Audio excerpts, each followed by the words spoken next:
If she had made even one wrong calculation, if she had trusted the wrong ally, misread a threat, or allowed her heart to cloud her judgment, the English crown might have collapsed long before her husband ever became king. Because behind medieval England, as greatest warrior king, stood a woman whose mind was sharper than any sword he carried. Her name was Eleanor of Castile, a queen remembered for her beauty, but defined by her strategy. And without her, the English throne might never have survived. Eleanor was born into power, but she never relied on it. From childhood she understood something most princesses did not. A crown is only safe as long as its enemies fear losing everything. While other girls practiced embroidery, Eleanor studied diplomacy. She watched kings negotiate. She memorized routes of trade caravans. She listened to generals debate tactics late into the night, and she learned the brutal truth of monarchy. Kings might wear crowns, but queens keep kingdoms alive. So when she married the future Edward I of England, she was not stepping into a fairy tale. She was stepping into a battlefield. England in her time was restless. Rebellions stirred in Wales. Rival nobles challenged the crown. Foreign powers hovered, waiting for weakness. Edward was strong, a brilliant commander, fierce in battle, but strength alone cannot hold a kingdom. Eleanor provided what he lacked. She became his advisor, his diplomat, his shadow strategist. And soon, she became something even more powerful, his equal. Their first great test came during the Crusades. Eleanor followed Edward across continents, not as a silent bride, but as a partner. She negotiated with local leaders, secured food, supplies, and routes of passage. When an assassin struck Edward with a poisoned weapon, nearly killing him, Eleanor stayed by his side through every fever and every breath that might have been his last. People later romanticized the story, claiming she sucked the poison from his wound. Whether that's true or not, one fact remains: she kept him alive, and by keeping him alive, she kept England's future alive. But her greatest impact wouldn't be in deserts or battlefields, it would be in the political storms waiting back home. When Edward took the throne, he inherited a kingdom full of fractures. Nobles wielded too much power. Trade routes were unstable. Royal finances were fragile. But Eleanor saw opportunities where others saw problems. She understood that the strength of a medieval kingdom didn't come only from armies, it came from wealth. So she transformed the royal economy using the one advantage she brought from Castile: her knowledge of land management.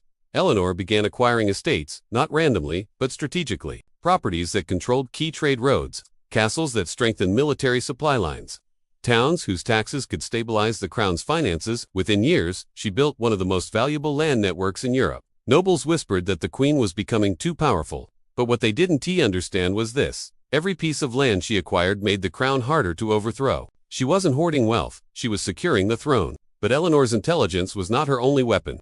She had something far rarer in medieval politics: the ability to turn enemies into allies.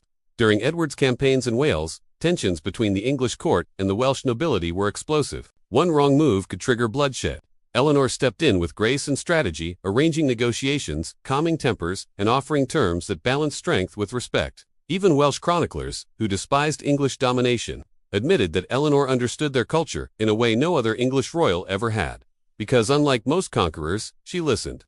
She didn't want Wales destroyed. She wanted it stabilized. And Edward's eventual victory was smoother, less destructive, because she shaped the political path before he even reached the battlefield. But the moment that revealed her true power came during one of the most dangerous internal crises of their reign.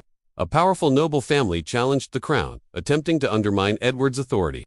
Tensions escalated so quickly that civil war seemed inevitable. Whispers filled the court: the nobles will not obey, the king may lose control, England may fall apart. Eleanor moved quietly without panic. She met with nobles privately, not in council halls where egos clashed, but in personal chambers where truth was harder to escape.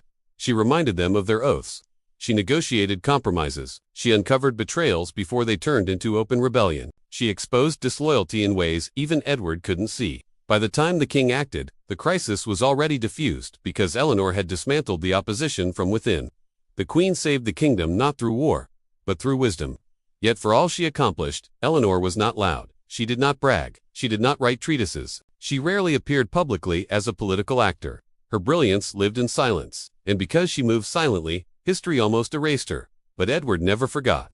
When Eleanor died on a journey north, the king, the warrior who feared nothing, broke. He ordered a monument at every place where her body rested during the long procession back to London. Those monuments became known as the Eleanor Crosses, not symbols of grief, but symbols of gratitude. The most powerful king of his age wanted Europe to remember one thing: he would not have been king without her. Eleanor of Castile was not the woman medieval stories painted her to be. She was not merely a devoted wife. She was not only beautiful. She was not a shadow behind a man. She was the strategist who secured the English crown. She was the diplomat who prevented wars before they started.